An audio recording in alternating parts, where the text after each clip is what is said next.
Les voy a contar, mi nombre es Carlos Melo, trabajo en Profit Group hace muchos años, trabajamos básicamente lo que es entrenamiento de habilidades comerciales. Vamos a empezar a realizar un curso la semana que viene, que básicamente es el tercer nivel que manejamos en lo que es entrenamiento a negociadores, es de negociación avanzada, donde acá vamos a trabajar lo que son las habilidades de improvisación para negociadores de alta performance. Cuando hablamos de negociadores de alta performance, no excluimos que en la vida cotidiana nosotros tenemos una cantidad de situaciones que vamos a tener que negociar. George Bernard Shaw creo que decía, me habitan multitudes. Nosotros, ¿por qué hacemos referencia a este dicho? Básicamente porque cuando nosotros negociamos de distintas instancias, de distintos roles, de distintos personajes. Tenemos un abordaje a cada tipo de conflicto que lo manejamos de manera diferente. Uno no negocia igual como padre, como esposo, como amigo, dentro de una organización social, negociaciones verticales que tengo con gente que trabaja conmigo, con mis superiores o con mis colaboradores. Manejamos muchas veces negociaciones que tienen que ver en otros escenarios donde nosotros vivimos de ello, donde nuestros ingresos, el éxito de nuestros negocios depende de los tipos de acuerdo que yo logre. Para todos los que negociamos todos los días y básicamente entendiendo la negociación como una forma de llegar a un acuerdo, porque cuando, qué sé yo, en bienes raíces, yo voy a ver a una persona que quiere vender su casa y me dice, ok, te doy mi casa en exclusiva por 3 meses, por 90 días, no hay problema, ok, y te voy a cobrar tal porcentaje cuando la vendamos, fantástico. Básicamente no estamos negociando nada porque estamos llegando a acuerdos rápidamente con este cliente que nos necesita. Ahora, la realidad es que muchas veces negociamos con clientes compradores, con clientes vendedores, y cuando empezamos a tratar de generar acuerdos con ellos, empiezan a aparecer deseos opuestos. Como los ejemplos que citábamos recién, te doy la casa, pero no en exclusiva. No te la firmo. O la comisión no pago tanto. O la casa no la puedo mostrar en determinados momentos. O sea, cada vez que aparece un deseo opuesto, aparece un conflicto, no aparece una negociación. ¿Por qué decimos esto? Porque muchos colegas de ustedes, mucha gente que encontramos en el negocio, ante un conflicto, no utiliza la negociación, sino utiliza la refutación directa. Básicamente, ¿por qué? Porque piensa que contraargumentar puedo yo ganar una posición, puedo ganar una discusión y empiezo a entrar en una dinámica que encierra muchas emociones. Y la verdad que nunca un comercial que ganó una discusión ganó una venta. Nosotros no tenemos que ganar discusiones, básicamente nosotros tenemos que llegar a acuerdos. El tema es que es difícil llegar a un acuerdo cuando un cliente toma una posición determinada. Muchas veces esas posiciones son obstinadas, están basadas en la ignorancia, son posiciones caprichosas, tienen poco sustento, pero por eso yo no voy a hacer caso omiso de este conflicto existente. Debo tratarlo, debo abordarlo, y muchas veces todo este tipo de conflictos son muy difíciles de predecir. Nosotros, obviamente, pensamos en que toda negociación debe ser planificada, toda negociación debe tener definidas determinadas tácticas de abordaje a este conflicto, sobre todo porque nosotros tenemos un tipo de venta, un tipo de negociación, un tipo de comercialización que básicamente es compleja. ¿Por qué digo que es compleja? Porque cuando yo le vendo a alguien que es el absoluto decisor de esa venta, es una venta simple, porque hay una sola persona que tiene autoridad para decidir si lo va a hacer o no. En el tipo de venta que manejamos nosotros, es muy raro que encontremos un solo decisor. Incluso cuando son desarrolladores, son inversores, más de una vez tienen que esto consultarlo con alguien, que puede ser con un socio, puede ser con un jefe, puede ser con su esposa, puede ser con un hermano, puede ser con un amigo, donde cada uno de estas personas dentro de esta mesa de negociación ocupa un rol en particular. y entre ellos hay distintos niveles de autoridad y de influencia. Por eso es que nosotros decimos que las mesas de negociaciones tienen una dinámica única. Cuando hablamos de una dinámica única, yo no tengo la misma negociación en ninguna oportunidad, incluso negociando con el mismo cliente. Nosotros durante este rato que tenemos de técnicas de improvisación, vamos a trabajar 3 puntos en particular. Yo tengo alguna presentación para mostrarle y que me vayan siguiendo.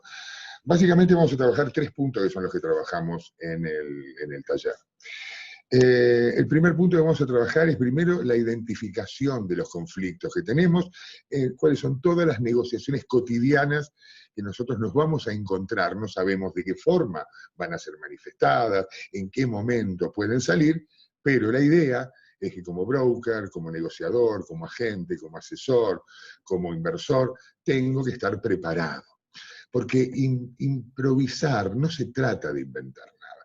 Se trata de que en una escasa cantidad de tiempo yo pueda tomar la decisión más eficiente para solucionar este conflicto. Ahora, cuando yo tomo decisiones, la neurociencia cognitiva, derivación de la neuroeconomía, ¿qué me dice? Nos dice que nosotros cuando tomamos decisiones, y decisiones racionales, pretendemos que sean racionales, esta racionalidad está afectada por 3 elementos. Uno, ¿cuál es? Mi pasado. Las negociaciones, las situaciones parecidas, ciertos patrones, influyen en la decisión que voy a tomar.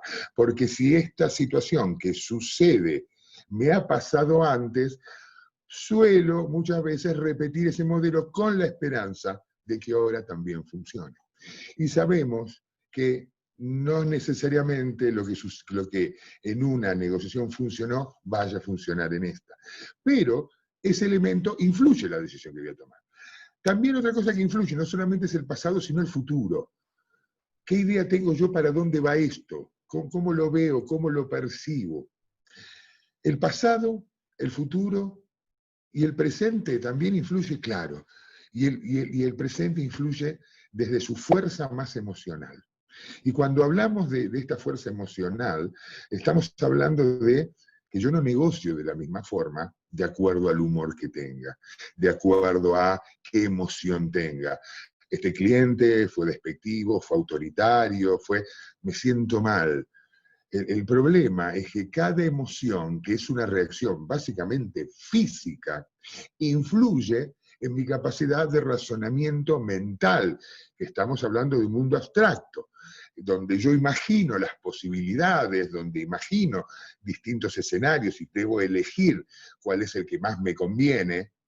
Esa visión está influenciada por cómo me siento. Nos pasa muchas veces que ante un conflicto no esperado, sorpresivo, cuando decís, el cliente me salió con esto, en nuestro cerebro empiezan a fluir ciertas secreciones hormonales que tienen que ver con la lectura que hizo mi cerebro de esta situación. Y la lectura que acaba de ver es que es algo sorpresivo y que yo no esperaba. Las emociones ligadas a eso tienen que ver con la sorpresa y el miedo a equivocarme. Cuando el cerebro está tomado por el miedo y la sorpresa, nos queda muy poquito parte de nuestro cerebro funcional para elegir la mejor decisión. ¿Esto por qué sabemos qué pasa? Porque más de una vez nos ha pasado que en una mesa de negociación tratamos de resolverlo con lo que pudimos, y cuando me voy de esa negociación, me subo a mi auto, hago 10 cuadras, se me ocurren 2 o 3 opciones mejores. Ya no puedo volver a esa mesa de negociación. Ahora, ¿por qué se me ocurren ahora? ¿Por qué no le dije esto? Me parece que me fui de mambo. ¿Por qué no le dije lo otro? Tendría que haber usado esto. Porque hoy ahora, en este momento, tengo el tiempo para evaluar algunos elementos más y elegir tener una decisión más eficiente, porque no tengo ni miedo ni sorpresa. Esa es una emoción que ya se niveló en mi cuerpo, ya en mi cuerpo está estabilizado, y por lo pronto se me ocurren más ideas. La pregunta es cómo puedo yo utilizar mi cerebro ante esa situación estando bajo presión. Bueno, ahí vamos a ver cómo son las habilidades que tenemos que trabajar para poder realizar esto, y cuál es el mecanismo con el cual, básicamente el tablero de comando que yo tengo que preparar para poder resolver todas estas situaciones en un tiempo que va entre los 170 y los 350 milisegundos. Estamos hablando de un muy corto tiempo, pero no crean que es tan corto. Cuando lo entrenamos y lo practicamos, la verdad que vamos a poder resolverlo, básicamente porque primero voy a controlar que estas cosas no me sorprendan, porque ya sé que pueden aparecer. Y cuando yo sé que algo puede aparecer, mi nivel de sorpresa baja muchísimo, porque esto está dentro de lo posible que me pase. Y ahí es donde yo, a partir de los elementos que pude trabajar, que pude observar y que pude escuchar, puedo acudir a mi tablero de comando y tratar de elegir la mejor opción.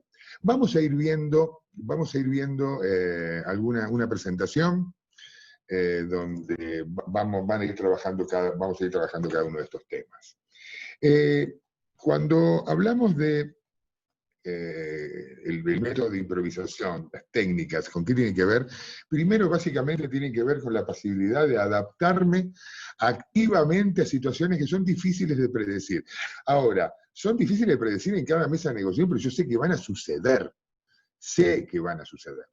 Entonces, ahí es donde la improvisación tiene una estructura técnica que es posible poder entrenarla. Por eso que improvisar es muy fácil si uno sabe cómo. ¿Qué cosas vamos a entrenar nosotros en los cursos y en las clínicas de negociación, de improvisación? Una de las habilidades clave es el repentismo.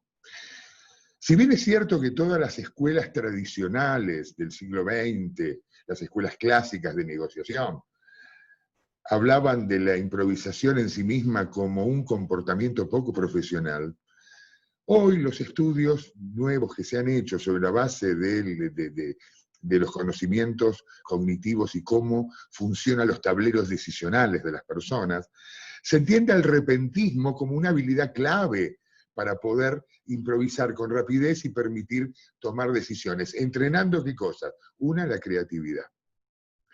Dos, la espontaneidad.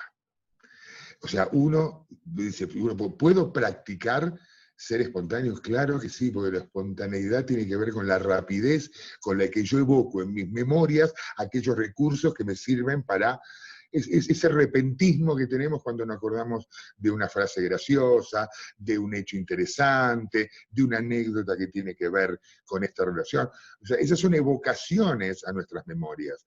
Por eso, cuando hablamos de practicar la creatividad y la espontaneidad, son dos elementos claves en la improvisación, porque la creatividad la voy a utilizar para ver cómo yo genero estos recursos que espontáneamente voy a trabajar ante cualquier conflicto de este tipo. Vamos a trabajar plasticidad, donde la plasticidad tiene que ver con darle forma ¿a qué? A un discurso, a un comportamiento, a una postura, a trabajar nuestro lenguaje no verbal, a cómo poder lograr afinidad rápidamente con la gente, apelando a lo que se llaman las neuronas en espejo. Por supuesto es importante la desinhibición, que básicamente la desinhibición viene cuando dentro de lo que es mi rol y mi identidad empiezo a tener distintos recursos y asumo distintos riesgos, porque sé que no hay nada para perder, porque sé que esto lo estuve pensando, lo estuve practicando, por eso me sale espontáneamente. Esto genera que tengamos una gran agilidad mental, tenemos que desarrollar nuestros niveles más profundos de escucha, o sea, generar una gran habilidad de indagación. Las técnicas ayudan, manejar preguntas abiertas, cerradas, preguntas de contexto, preguntas sobre las necesidades, preguntas sobre el presente y el pasado, preguntas sobre el futuro, utilizo el método SPIN, lo que quieran. Todo eso funciona y muy bien, pero son técnicas. Nosotros tenemos que desarrollar la habilidad indagatoria. ¿Por qué? Porque muchas veces en una negociación hay gente que no la pasa bien, porque resulta que alguien empieza a interrogarla. Es espantoso un interrogatorio. Todas preguntas cerradas una tras del otro, mostrando interés por las respuestas que me dé. Cuando por otro lado nosotros podemos desarrollar una habilidad indagatoria, haciéndole disfrutar al otro hablar de sus cosas. Porque la síntesis es que la gente odia contestar interrogatorios, pero ama hablar de sus cosas. Entonces, que yo obtenga información relevante para poder negociar, para detectar si hay un man, si hay un pan, si puedo generar una zona, una sopa, todos elementos críticos para llegar a acuerdos. Bueno, pues tengo que trabajar elementos que me puedan servir para cambiar diferentes posiciones que tengan los clientes. Todo esto también me va a permitir aumentar lo que se llaman los umbrales emocionales. Los umbrales emocionales básicamente tienen que ver con la tolerancia a la frustración, la tolerancia al maltrato que alguna vez podemos tener a algún cliente, o la tolerancia a la diversidad. Y este es un tema importante, porque además de tener una mesa compleja con la que tengo que negociar, que ahora vamos a meternos en un segundo en ese tema, también encontramos aspectos de la personalidad de la gente muy diferentes a nosotros. Y muchas veces nuestro cerebro tiende a juzgar a la persona en vez de leerla y generar a partir de nuestra plasticidad un comportamiento acompasador que me permita a mí fluir y llegar a la afinidad para que ese cerebro tenga mucha más dopamina, disfrute estar conmigo. Porque la verdad es que preferimos negociar con gente que es afín a nosotros. Por eso es tan clave en las técnicas de improvisación desarrollar nuestra capacidad seductora.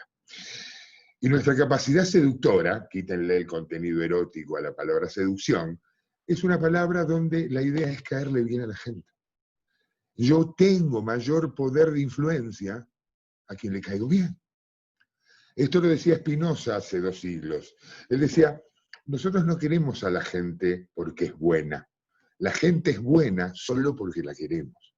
O sea, cuando yo le caigo bien a alguien, que básicamente es la ausencia de conflictos, o sea, no tiene ningún pero conmigo, fluye, le agrado, le caigo bien, trabajar esa afinidad es un trabajo de plasticidad que tiene que ver básicamente con desarrollar lo que llamamos un comportamiento acomodaticio obsequioso. ¿Por qué acomodaticio? Porque trato de esa plasticidad, esa palabra de origen griego que quiere decir dar forma. Le vamos a dar forma a un personaje que me permita a mí habilitar que esta conversación vaya fluyendo sin ningún tipo de conflicto. Esta persona se sienta bien, me vea como una recompensa y no como una amenaza. Esto que hace que, además, lo que hace es que puede, de alguna forma, esta persona, al tener una conexión básicamente emocional y no solamente racional, tenemos que empezar a trabajar la plasticidad en nosotros. Tenemos que tener la posibilidad de adaptarnos a esta situación. Ahora, ¿estas situaciones son fáciles de adaptar? Los conflictos son comunes. Cuando nosotros hablamos de los conflictos en el negocio inmobiliario, por ejemplo, unas cosas que detectamos es que tenemos en la captación, tenemos conflicto en la tasación, cuando la exhibimos, cuando hacemos una reserva o cuando vamos al notario o al escribano. Desde ese primer momento hasta este último momento, vamos a tener una lista enorme de posibles conflictos que pueden aparecer en estas mesas de negociación. Ahora, los conflictos son siempre los mismos, pero son manifestados de formas totalmente diferentes en cada mesa de negociación, porque cada mesa de negociación tiene básicamente características que cada mesa es única. ¿Por qué? Básicamente porque primero es caótica y es espontánea, ¿no? Cada mesa tiene un ADN en particular y los distintos tipos de relaciones, sus niveles de autoridad e influencia, forman un mapa de poder único, que ahora vamos a ver cómo se trabaja la lectura del mapa de poder en cada negociación que tenemos. Cada uno tiene sus conflictos de resolver porque tiene una percepción muy determinada y una interpretación de la negociación que no tiene que ver con lo que yo estoy presentando, sino como ellos lo están viendo desde el lugar que ellos están. Porque ahora, como vamos a ver, hay muchas veces alguno que pone el dinero para comprar la propiedad, o son 2 que ponen el dinero, o a veces son más. Pero también es cierto que alguno de los que pone el dinero no va a ser tan usuario de esa propiedad. Esto puede ser en una oficina, puede ser en una casa. ¿Por qué? Porque puede suceder que tanto la mujer o como el hombre quieren tener una oficina ahí adentro. y más sobre todo en estos tiempos, ¿no?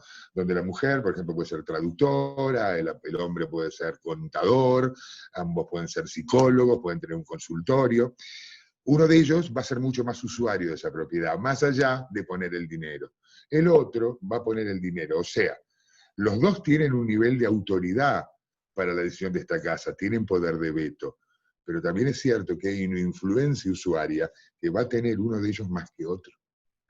Esto que hablamos de la complejidad, y no estamos teniendo en cuenta el sexo de con quién estamos negociando, el nivel generacional que estamos negociando, cuál es la formación que tiene esta persona y cuál es el estilo de comunicación que tiene. Eso hace que sea única cada mesa.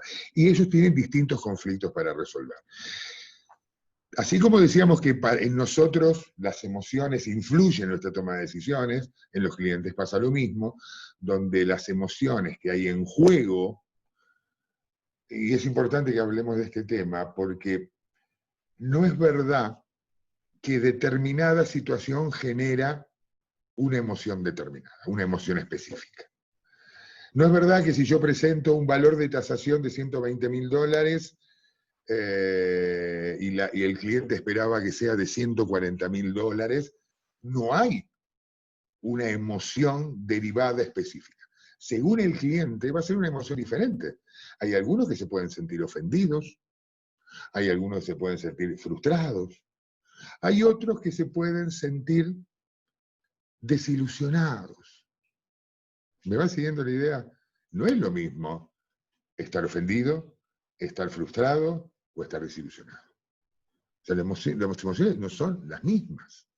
Es cierto que nosotros ante una determinada expectativa no cumplida, tengo una emoción negativa. La pregunta es ¿cuál? Hay algo que se llama labeling, que es tratar de etiquetar las emociones que tiene la gente. Al tratar de etiquetarla, como decía Goleman, no solamente tengo que tener registro de que el cliente le está pasando algo, sino lo que voy a hacer también es determinar qué le está pasando. No solamente registrar la emoción, sino entender. Y lo que vemos en improvisación, que este es el tercer punto y quizá el más clave, es si puedo regular las emociones, tanto en el otro como en mí. Entonces veíamos que es caótica, es espontánea, cada uno tiene sus propios conflictos y hay emociones en juego. Y cada uno tiene una estrategia determinada. ¿Por qué? Porque lo que un cliente me dice, o cómo un cliente se comporta, es parte de una táctica que está trayendo él, donde esta persona define que ese comportamiento a él le va a dar cierta ventaja.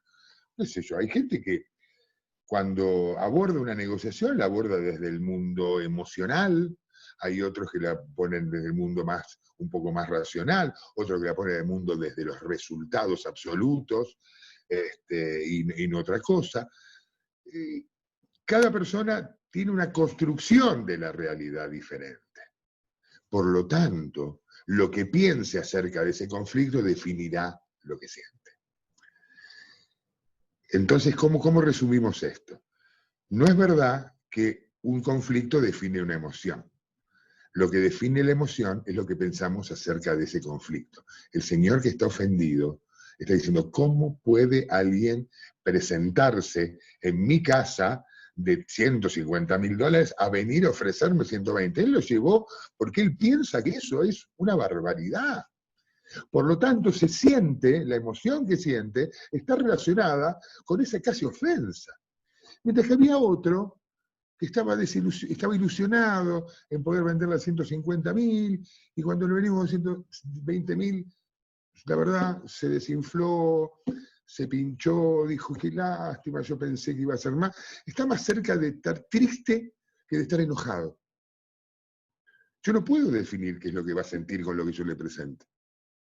¿Es clara esta idea? Es súper importante que lo entendamos. Pues no es lo mismo lidiar contra la desilusión, la frustración, que contra una ofensa. Son emociones muy diferentes. Quizás con ese tipo ofendido tenga que recurrir a algún estilo evasivo primero para tratar de bajar la tensión en el ambiente.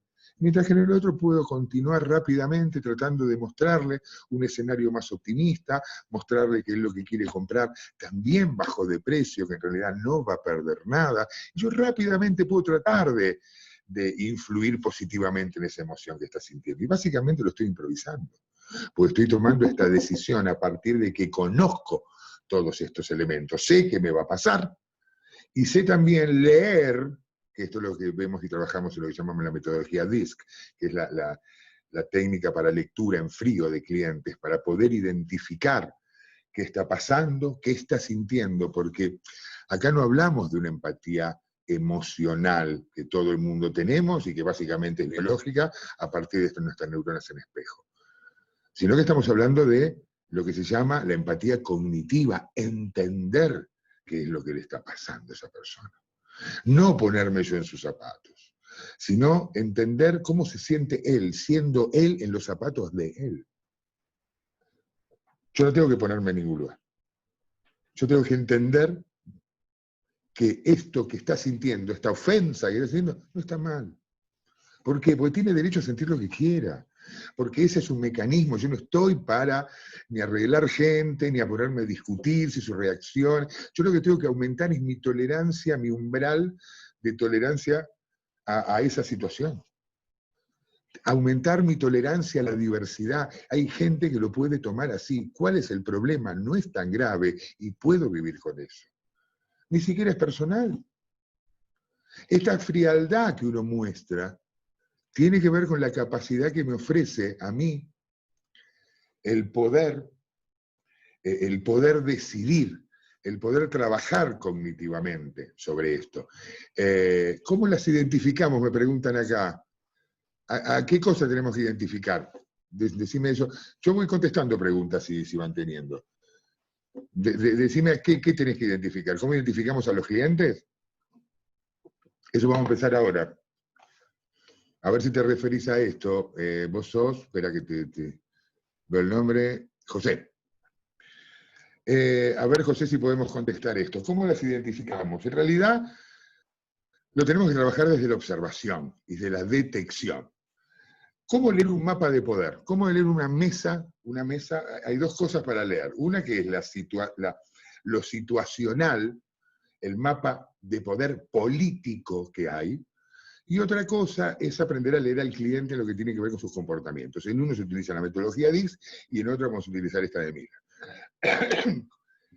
Las relaciones, yo acá tengo 4 jugadores que van a negociar conmigo, puede ser una pareja con el hijo, puede ser un primo abogado, o un primo albañil, o un primo ingeniero o arquitecto, alguien que viene a darles una mano, pueden ser 2 hermanos y una cuñada, 4 personas, que tienen diferentes relaciones entre sí, además de los diferentes niveles de autoridad y diferentes tipos de influencia, porque solo manejan sus relaciones. Entonces, ¿qué vamos a identificar acá? Lo primero que vamos a identificar es la influencia compradora económica. ¿Quién es el que pone la plata? Puede ser uno, puede ser varios, porque esto marca que el que pone la plata tiene autoridad, pero no necesariamente tiene influencia. Hay gente que invierte y la decisión se la pasa a otro, por ejemplo, a su primo arquitecto, estoy inventando, a su primo arquitecto, le dice, che, ¿te gustó? ¿Lo fuiste a ver? Sí, son tantos metros, listo, dale, te paso la plata, vamos a hacer la reserva y vamos al boleto, punto. Y ya está, a veces ni siquiera tengo que ir a verlo, un departamento a estrenar en tal lugar, ya vi todo, ¿qué necesito ver? Porque tengo autoridad. Ahora, lo que no sé es si va a tener influencia en la decisión. Porque la influencia la tiene el primo, le dice, esta propiedad me gusta, la otra no. Y a este facilitador, esta influencia técnica de que estamos hablando, el factor económico lo que hace es someterse a su influencia, más allá de que yo tenga autoridad. Porque yo lo avalo a que él me diga. Entonces acá tengo un primo que no tiene autoridad, pero tiene un alto nivel de influencia. Mientras que tengo al otro que tiene autoridad, porque sé que va a perder, pero no tiene influencia. Esta es una posible dinámica. También tenemos lo que decíamos la influencia usuaria. La influencia usuaria ¿quién va a tener una visión más de la utilidad, para qué lo vamos a servir? Esto es un galpón, esto es un depósito, esto, o sea, hay un factor técnico importante que lo va a usar, que va a impactar en su resultado de trabajo o en su vida en particular. En este lugar voy a trabajar mucho más cómodo y mucho más feliz, o voy a trabajar más incómodo y más infeliz. Entonces, ¿qué pasa? Las influencias usuarias pueden ser también influencias económicas o no, pero puede ser una influencia usuaria que no tenga autoridad, pero que sí tenga un gran poder de influencia. Caso típico, un padre que ayuda a una hija a comprarse un departamento. Ese es un caso que podríamos utilizar. ¿Por qué? Porque capaz que el padre le dice, mira, mi amor, vos fijate, andá, visitá, y donde encuentres yo voy y te ayudo. O sea, el padre, alto nivel de autoridad, bajo nivel de influencia. La hija tiene un bajo nivel de autoridad, un alto nivel de influencia. O puede ser distinta, donde el padre dice, vos no sabes nada, tengo que hacerlo yo, esta es una cosa muy seria, es mucho dinero, yo te voy a acompañar a ver, o sea, este tipo tiene autoridad y tiene influencia. Y la hija no tiene autoridad y tiene algo de influencia. ¿Por qué? Porque el padre, al tener el poder de la autoridad, de ser una influencia compradora económica, tiene poder de veto. Puede decir no compramos nada. Las dinámicas son muy diferentes. Acá veíamos la influencia compradora técnica, donde su poder también tiene que ver en la influencia de esto, y sí tienen poder de veto también. ¿Por qué? Porque donde alguien desde algún lugar de legales o desde un lugar de desde la misma construcción, alguien técnico te dice, esta propiedad no, la económica dice, ok, no. Y valió mucho más su poder de veto como influencia compradora técnica. Acá hay una más que hemos puesto, que muchas veces se da esto cuando es muy complejo, a veces aparece que con alguien yo tengo cierta afinidad, a veces ni siquiera tiene ni autoridad ni influencia. Esto pasa mucho donde, por ejemplo, el padre va a ayudar a la hija y la hija viene con el marido. El marido no pone un mango. El departamento para la hija. El marido no tiene ni autoridad ni influencia. Quizás tenga algo de influencia con su esposa, pero muy indirecta. Y a veces hay gente, que puede ser cualquiera de ellos en realidad, que le caemos bien y nos ayuda a leer esta mesa. ¿Entendés? Hay gente que dice, mira, la suegra no dice nada, pero la vieja decide, después cuando llegan a la casa le dice esto, esto, esto y esto. O sea, alguien que me ayuda a leer y a entender cómo van funcionando las cosas. Alguien me pide si yo puedo enviarle la presentación, pero cómo no, cómo no. Espero haber contestado esto de cómo identificar, digamos, el ADN de cada mesa dentro de lo que se llama el mapa de poder, porque eso es lo que me va a permitir a mí definir la táctica en la negociación. Ahora, el próximo conflicto que me aparezca, desde la captación hasta la escrituración, ¿quién me lo va a generar? ¿El económico, el técnico, el usuario? ¿Desde dónde? ¿En qué momento? ¿Qué tan relevante es este conflicto o es un conflicto muy sencillo? No lo sabemos. A mí me gustaría contarles cuáles son los recursos con los que nosotros contamos para poder identificar todo esto, que tiene que ver con el tablero de comando. El tablero de comando es lo que nos va a quedar una vez que nosotros realicemos el curso. A mí me gusta verlo como una caja de herramientas. O sea, yo voy a negociar con mi cajita de herramientas, que yo las tengo acá porque son las que me van a permitir generar soluciones en cosas que yo no puedo planificar. Entonces, ¿qué pasa? Al poder reconocer todos esos conflictos y reconocer el mapa de poder que tengo, con las emociones involucradas, de acuerdo a los estilos de personalidad de cada uno, la verdad es que ahora empiezan mis propios mecanismos decisorios. ¿Qué hago? Cuando nosotros trabajamos las decisiones que tienen que ver con los negociadores, trabajamos básicamente con la teoría de las palancas. donde este es un ejercicio táctico, que es de Thomas, lo trabajamos con el Thomas y Kilmann Instrument, donde la teoría de las palancas que me dice, en algún momento en la negociación vos tenés que empujar a que la cosa suceda. Que venga, que haga, que diga, que firme, que traiga, que pague, reserve, deme los papeles, o sea, tengo que empujar a que cosa suceda, pedirle un referido, lo que sea. Si yo no empujo, esto no pasa. Este poder de empujar está relacionado directamente con la capacidad que yo tenga de generar un comportamiento asertivo y una comunicación asertiva. Y cuando hablamos de un comportamiento asertivo, tiene que ver con que yo tengo derecho. O sea, si yo paso un día por una casa que me enamoro, por el barrio que está, me gusta, el metraje, y yo toco timbre para preguntarle al señor y decirle, señor, ¿me deja vender su casa?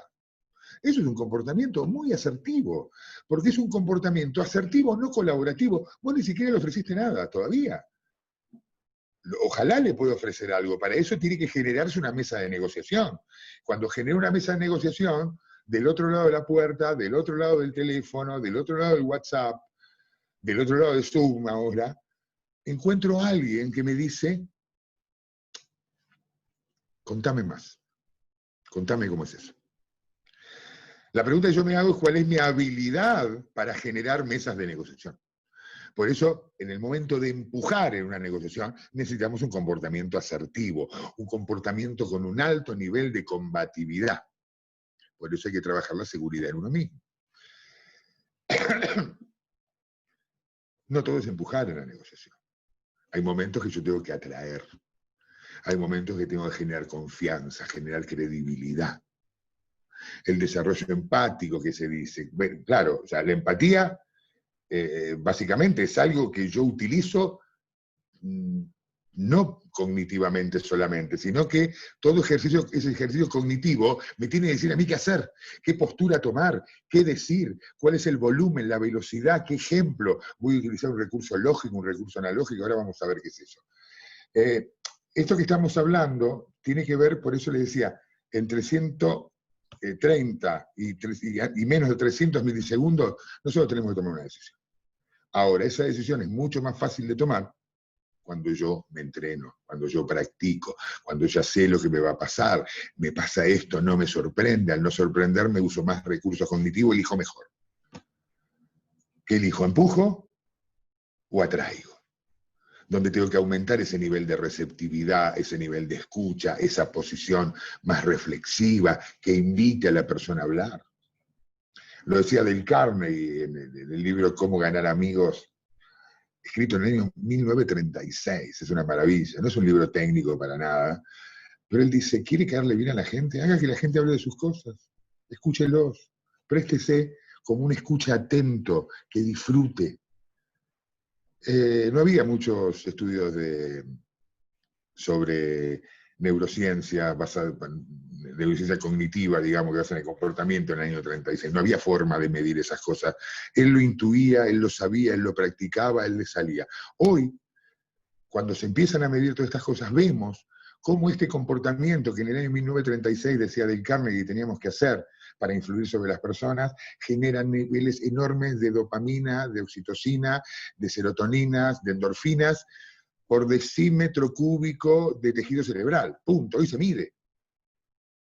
Hoy sabemos, o sea, sabemos que un gol de la selección argentina, en nuestro caso, nos genera entre 400 y 700 nanogramos de dopamina por decímetro cúbico de tejido cerebral.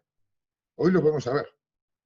Sabemos cuánto nivel de dopamina genera determinado evento, ¿no? Es más, porque la felicidad, la alegría, el bienestar se mide por los niveles dopamínicos. La pregunta es, ¿yo puedo a partir de mis tácticas, de mis comportamientos, aumentar o reducir los niveles de dopamina en una reunión? Obvio que sí. Claro que sí. Por eso, todos estos estudios están trabajados sobre los estudios derivados de la neuroeconomía. Daniel Kahneman ganó el premio Nobel de Economía, siendo psicólogo en el año 2002, mostrando la imposibilidad que tienen los clientes, las personas, los inversores de tomar decisiones absolutamente racionales. Imposible. O sea, Aparte no es para discutirlo, ganó el premio Nobel. ¿Estamos de acuerdo con eso? 30 años de investigación hay. Y esto que pudo demostrar, ¿qué hace nada más? Que aumentar mi poder de influencia. Cuanto más influyan las emociones, probablemente mayor capacidad tenga para influir en esto. Por eso es que cuando nosotros empezamos ya reconocimos los distintos conflictos de cada uno, reconocimos el rol, reconocimos cómo funciona ese mapa, ahí tengo que empezar a tomar decisiones. Decíamos que una de las primeras es, ¿puedo empujar o voy a atraer? Hay una más, que es no hacer palanca, que básicamente tiene que ver con comportamientos evasivos que vamos a trabajar. Cuando hablamos de comportamientos evasivos, no estamos hablando de cobardía en la negociación. Estamos hablando de que el negociador tácticamente evasivo es el que encuentra el mejor momento, la mejor oportunidad. Es quien tiene ese sentido de lo adecuado, es aquel que se da cuenta que hay tensión en la mesa y cambia de tema, ofrece un café. ¿Por qué? Porque esta actitud de evadir esta situación en este momento implica, como cuando nos ponemos nerviosos, contar hasta 10. ¿Qué es contar hasta 10? Tranquilo, trata de regular, deja que pase el tiempo, si empezás a pensar, vas a dejar de generar noradrenalina, acetilcolina, cortisol, todas esas cosas que hoy te están haciendo sentir mal y no estás pensando bien. Yo me acuerdo que un profesor de la Universidad de La Plata me decía, negociar enojado es como negociar ebrio, es como negociar borracho, su juicio no está bien. Cuando está enojado, tu cerebro está tomado por una cantidad de secreciones hormonales que tienen que ver con el peligro y la amenaza. No sos un libre pensador. No tenés capacidad de elegir salvo que puedas regular las emociones. Una táctica evasiva muchas veces te da un tiempo como para poder retomar el tema con un nivel de tensión mucho más bajo, donde existen recursos, que ahora vamos a ver algunos. Pero una vez que yo me enfrento a ese tablero de comando, donde digo, bueno, voy a empujar esta negociación, ¿qué empiezo a trabajar? ¿Qué voy a usar? ¿Una táctica directa o una táctica indirecta? Una táctica directa, una táctica indirecta depende de qué? De mi posición competitiva. Si hoy tengo un departamento donde quiere él, donde cumple con todas sus expectativas,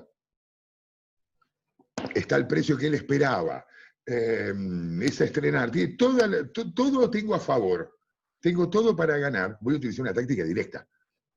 O sea, ¿basada en qué? En el poder de la amenaza. Hagámoslo ahora, te lo vas a perder. ¡Pah! Voy directo, voy al hueso. ¿Por qué? Porque competitivamente mando, tengo una gran ventaja. Vos me pediste 1, 2, 3, acá tenés 1, 2, 3. Cerrémoslo ya. Cubre todas tus necesidades, cubre todas sus expectativas, todas las motivaciones de compra que tenías están cubiertas con esto, no lo perdamos, contagiemos entusiasmo y que lo haga. Pero en este caso, vale $15.000 más de lo que él estaba dispuesto a pagar. Y no está barato, ¿eh? No está barato. Entonces no vamos a utilizar una táctica directa, vamos a utilizar lo que se llama una táctica indirecta. Las tácticas indirectas tratan de mover la mesa de negociación y la presentación de las ofertas apoyadas en elementos que sean de interés para el cliente, que yo debo haber recogido previamente, porque si no fuiste un buen indagador, en este momento estás en problemas. No contás con los recursos para poder solucionarlo porque no lo investigaste. Vos sabés cuál es el MAN en esta negociación, cuál es el PAN en esta negociación. ¿Se acuerdan? MAN y PAN, mejor alternativa un acuerdo negociado, o cuál es la peor alternativa un acuerdo negociado. O sea, si yo no hice eso, o sea, no puedo improvisar porque ni siquiera planifiqué. ¿Se entiende cómo la planificación y la improvisación no son contradictorias? Yo tengo que planificar toda mi negociación, tengo que definir las tácticas y tengo que tener herramientas para resolver lo que no espero. Son 3 instancias bastante diferentes. Como yo planifiqué bien, me contacté con todas las influencias compradoras, tengo toda una lista de los intereses, la posición de cada uno, cómo están con ellos. Bueno, es un poquito más largo, lo vamos a poner en el curso. Tengo toda esa información. Esa información es la que me va a servir para utilizar una táctica indirecta. Donde una táctica indirecta, por ejemplo, le empiezo a dar otro valor de divisa, porque cuando negociamos todas son divisas, cosas que valen para el otro, donde William Ury decía en el libro Sí de acuerdo, a veces yo no puedo vender una naranja, sino que tengo que vender la cáscara, el jugo, las semillas y los gajos, todo por separado. ¿Por qué decía esto? Porque a veces cuando hay una diferencia entre el mismo barrio, los mismos metros cuadrados, tenemos que empezar a ver qué aspectos que tiene esa propiedad, incluso comparados con los que no tienen la propiedad actual, que básicamente son sus motivadores de compra, ¿no? Ese tipo que dice, yo viví con mis viejos muchos años, siempre tuvimos un fondo, hacíamos un asado, hacíamos una barbacoa, estábamos felices, y yo hace 25 años que no la puedo hacer porque vivo en departamento. Y la verdad me encantaría ir a un departamento que yo pueda hacerme un asadito. Fantástico. Eso es lo que yo escuché al principio. La pregunta es, ¿cuánto tiene valor eso para él? Porque si estamos en la disyuntiva de gastar un poco más, gastar un poco menos, ¿qué cosas pueden mover la aguja? Algún aspecto, o la suma de algunos aspectos, que para él sean una divisa muy valiosa. Acá estás cerca de la casa de tu suegra, tus hijos pueden ir caminando a la escuela, no cruzan la vía, y vos vas a tener tu asadito. ¿Qué hice yo? Abandoné la posición tomada, que era no pongo un mango más, para preguntarle, ¿cuánto está dispuesto a pagar por ese asado que hace 25 años que no tiene? Teniendo la seguridad que sus hijos no van a cruzar la calle y aparte que tiene la suegra a 3 cuadras. ¿Cuánto más estás dispuesto? Estoy armando ahí lo que se llama una sopa, una zona de zone of possible agreement, ¿no? Zona de un posible acuerdo, donde entre los 15 que no quiere poner, entre nada que quiero poner y 15 que le digo yo, vamos a ver dónde nos acercamos. Pero lo que me va a permitir acercar es una táctica indirecta donde yo ponga arriba de la mesa cosas que tienen mucho valor para él. No las tenés, no tenés nada. No tenés nada. Y ahí es donde empezamos a hacer juegos suma cero, para que no se pierda esto, estoy yo dispuesto a perder algo. No estoy diciendo que eso esté mal, lo que digo es que hay otras alternativas antes de hacer eso. Cuando hablamos de un juego suma cero, cero sum, ¿qué quiere decir? Que todo lo que ganó el cliente o todo lo que el cliente no pagó, yo lo perdí. Por eso, todo el más uno que ganó es el menos uno mío, por lo tanto da cero. Por eso se llama juego suma cero. Y nosotros tenemos que generar juegos cuyo resultado siempre sea mayor a cero. Vos ganas lo tuyo y yo gano lo mío. Ahora, yo te voy a dar un motivo por lo cual vale la pena pagar un poco más. Y ese motivo, ¿de dónde lo saqué? Me lo diste vos. Porque yo te escuché, porque yo indagué, porque yo puse el clima para que vos disfrutes contándome esas cosas. Porque a mí me interesan estas cosas porque ahora me van a hacer falta. A mí me ha pasado de estar con brokers, de estar con agentes, donde me han preguntado, che, Carlos, mirá, resulta que tengo este cliente, se estira 125.000, pero quieren 145.000, y entonces yo le empiezo a preguntar, y a ver, contame, este cliente de dónde viene, a dónde va, qué es lo que quiere, qué está buscando, qué cosa tiene esta nueva propiedad que el tipo no tiene y él valora mucho, qué cosas no va a extrañar de su vieja casa, departamento, local. Y la respuesta que encontraba era no sé. Bueno, la verdad no te puedo ayudar. No tenés nada. O sea, tenés que pedirle por favor o empezar lo que se llama un ejercicio competitivo de toma y daca que se llama regateo. Donde ahí lo que estás usando es básicamente el poder de la compensación. Yo te doy esto, vos me das esto. Bueno, yo bajo esto, y ahí vamos administrando pérdidas. ¿Y por qué llegué a esto? Y porque no tenés otra cosa. Táctica directa, táctica indirecta. ¿Vamos bien hasta acá? ¿Vamos bien hasta acá? Sí, dale.